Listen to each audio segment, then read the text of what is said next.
Hello, my name is Piyush. देखिए, India में infrastructure, रोडों का, हाईवेज़ का, एक्सप्रेसवे का इतना ज़्यादा बढ़ रहा है, बट एक्सीडेंट भी डेली बढ़ रहे हैं। लगभग इंडिया में डेली 1000 से लेके 1400 के आसपास का एक्सीडेंट के केस रजिस्टर्ड हो जाते हैं इंडिया में, जिसमें कि 400 से 450 के आसपास डेली कैजुअलिटी भी होती हैं। तो कई लोगों का क्वेश्चन ये होता है मन ही मन में कि एक्सीडेंट हो जाए तो हम उस कंडीशन में क्या करें, वहाँ से भाग जाएं या वहाँ पे रुकें, या अपनी गलती हो तब क्या करें, दूसरे की गलती हो तब क्या करें, या कुछ न किया हो हमने कभी कभी तब भी फंस जाते हैं, उस टाइम क्या करें, हमारी गाड़ी में कम लग रही है या ज़्यादा लग रही है। तो उन सब क्वेश्चन के आज मैं जवाब दे रहा हूँ, आपको क्या करना चाहिए उस कंडीशन में, क्लेम कहाँ से लें, क्यों लें, सामने वाले से रुपए देना चाहिए कि लेना चाहिए। सारे ही क्वेश्चन मैं आपको आज बता दूंगा, उनके आंसर्स। चलिए वीडियो स्टार्ट करते हैं।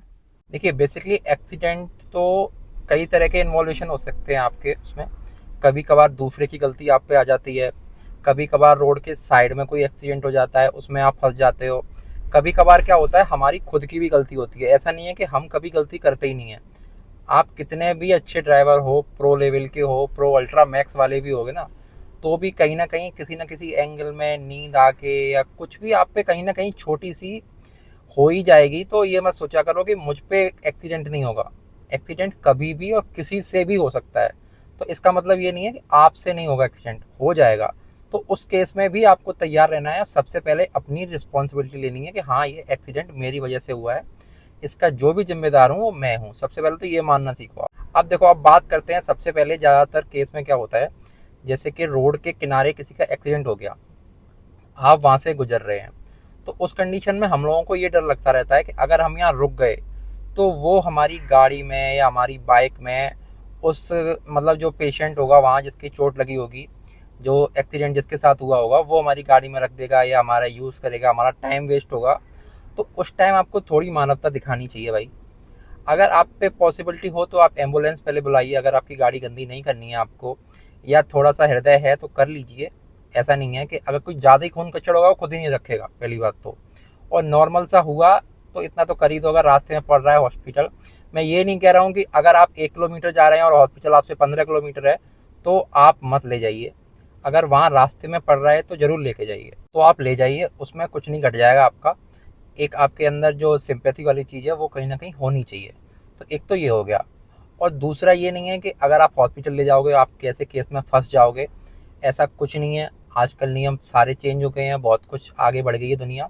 ऐसा मत सोचा करो कि मैं फंस ही जाऊंगा। आपका काम सिर्फ इतना है, आप उसको हॉस्पिटल तक पहुंचा दीजिए, अगर आपके बस की है तो। नहीं है तो आप एम्बुलेंस पे कॉल कर दीजिए, पुलिस को कॉल कर दीजिए, आपका काम खत्म। आपके ऊपर कोई भी इन्वेस्टिगेशन नहीं होगी। बट इंडिया में कई केस ऐसे हो चुके हैं जहाँ लोग फंस जाते हैं तो उससे डरते हैं।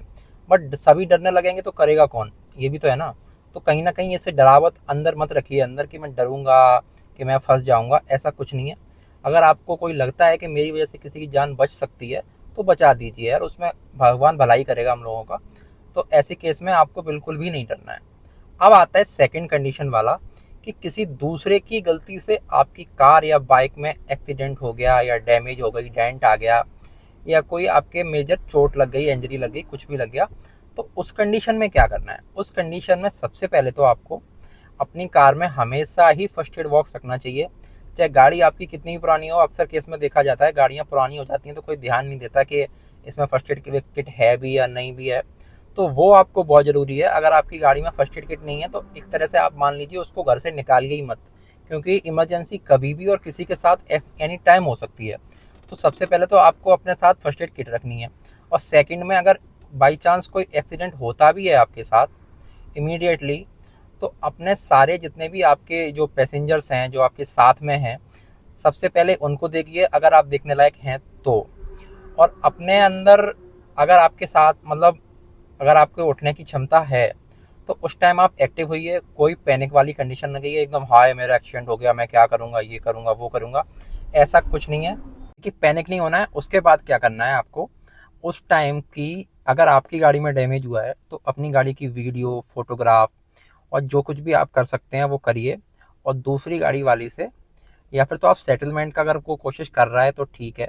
ऐसा होता है कई केसों में, ये आजकल रील्स वगैरह चल गई हैं, लोगों को अवेयरनेस फैलाते हैं लोग कि हम तो भाई, तू क्लेम ना कर, तूने हमारा हमारा एक्सीडेंट हो गया है तो मैं क्यों रुपए दूंगा, क्लेम कर दो भाई। आप क्लेम तो कर दोगे, जो हमारी टाइम की वैल्यू है, अगर आपकी गलती से किसी की एक्सीडेंट हो रहा है, कोई अपनी गाड़ी डैमेज करा रहा है, तो सर्विस सेंटर पे वो वहाँ पे ले जाएगा गाड़ी, उसको 10-15 दिन बिना गाड़ी के रहना पड़ेगा। तो उसका जो एक कंपनसेशन होता है वो तो आपको देना ही पड़ेगा। और फाइल चार्ज वगैरह, दुनिया का झंझट, मेरी एनसीबी गिरेगी, नो क्लेम बोनस, सारा कुछ। तो कहीं ना कहीं आपको, जो दूसरी पार्टी है जिसने आपका डैमेज किया है, तो उससे आपको सेटलमेंट करना ही चाहिए और अपना जो भी आपका प्रॉब्लम हुआ है वो मांगना चाहिए भाई। सीधी सी बात है, ये नहीं है कि आप छोड़ दो। जब आप पे कोई नहीं छोड़ रहा है तो आपको भी नहीं छोड़ना चाहिए, अनलेस अगर कोई मेजर कुछ नहीं हुआ है। तो अगर कोई कैजुअलिटी हो गई है तो उस केस में आप कुछ मत करना। ऐसे टाइम पे अच्छा भी नहीं लगता है, किसी की जान चली गई हो और आप उससे रुपए मांगो, ये तो ठीक नहीं है। तो आप वहाँ से निकल जाइए। अगर वो कुछ नहीं कर रहा है, एफआईआर वगैरह है या कुछ भी, तो आप वहाँ से हट जाइए, अगर उसकी गलती है तो। कि अब बात करते हैं खुद की गलती। जैसे आपकी खुद की गलती है, आपकी खुद की गलती से किसी को डैमेज आ गया या कोई ज़्यादा मेजर इंजरीज आ गई या कैजुअलिटी हो गई। कैजुअलिटी की भी बात करेंगे।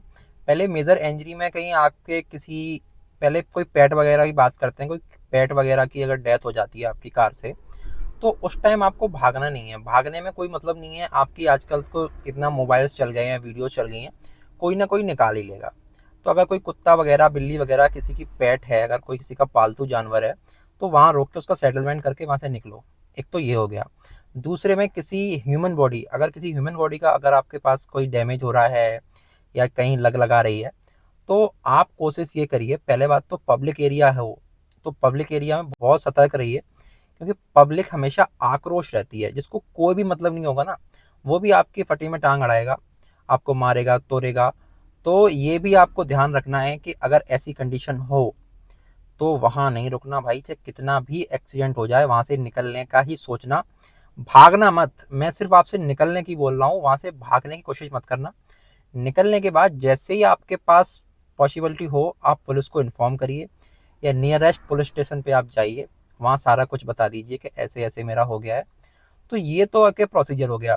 पब्लिक की रिमांड में आ गए तो बेवजह जिन लोगों का उस चीज़ से कोई मतलब नहीं है, वो भी इन्वॉल्व हो जाते हैं और अपने हाथ सेक लेते हैं। उससे आपकी प्रॉब्लम हो जाती है, आपकी जान तक पे बनाती है। कई केसों में ऐसा हुआ है कि ड्राइवर को मारते मारते मर तक गया है ड्राइवर। तो उस केस के डरते डरते ही लोग गाड़ियां लेके भागते हैं। बट वो क्या करते हैं, भागते ही चले जाते, सोचते हैं कुछ बचेगा ही नहीं, कि आगे चल के कुछ पता ही नहीं लगेगा कभी जिंदगी में। बट ऐसा नहीं होता है, आजकल सब पता लग जाता है। तो आपको नेक्स्ट जहां भी आपकी पॉसिबिलिटी हो 10-15 मिनट के अंदर आपको पुलिस को इन्फॉर्म करना है, तो आप इतने दोषी नहीं है, भागने वाली कैटेगरी में नहीं आएंगे। उसके बाद आपका जो भी प्रॉब्लम है, अपने इंश्योरेंस एजेंट हो या आप खुद टोल फ्री नंबर हो, वहाँ सारा कुछ रिकॉर्ड करवाइए कि मेरे साथ एक्सीडेंट हो गया है, मेरी गाड़ी डैमेज हो गई है, दूसरे की गाड़ी डैमेज हो गई है, कैजुअलिटी हो गई है, सारा कुछ अपना क्लेम आपको 24 घंटे के अंदर आपको क्लेम रजिस्टर्ड ही कराना चाहिए। वरना आपको क्लेम मिलने में प्रोसेस में जो होती है वो प्रॉब्लम आ सकती है। तो आपको 24 घंटे के अंदर अपना क्लेम रजिस्टर्ड कराना ही पड़ेगा। और सबसे बड़ी बात, इंडिया में थर्ड पार्टी इंश्योरेंस तो वैसे मैंडेटरी है, फिर भी आपको इंश्योरेंस बिना कराए गाड़ी भाई घर से मत निकाला करो। आप बेशक पैदल चले जाओ, पब्लिक ट्रांसपोर्ट से चले जाओ, बट जब तक आपकी गाड़ी पे इंश्योरेंस नहीं है, उससे पहले घर से बाहर गाड़ी मत निकालो। उसमें आपका फायदा है, वरना लोगों की जमीनें बिक जाती हैं, लेकिन केस नहीं जल्दी से रफा दफा होता। तो इससे अच्छा है कि आपको हमेशा अपना इंश्योरेंस कराना है, अपना और अपनी गाड़ी का दोनों इंक्लूड होना चाहिए। और अच्छा इंश्योरेंस होना चाहिए मेरे हिसाब से। जब तक हो तब तक जीरो डेप्रिसिएशन करना चाहिए, एक भी रुपया आपका नहीं लगेगा, आप सेफ बच जाओगे। तो आई होप जितना भी आप मैं समझाना चाहता हूँ वो आपके समझ में आया होगा। You can follow me on for Instagram for vehicles and car related information. मिलते हैं नेक्स्ट वीडियो में नेक्स्ट टॉपिक के साथ, तब तक के लिए गुड बाय।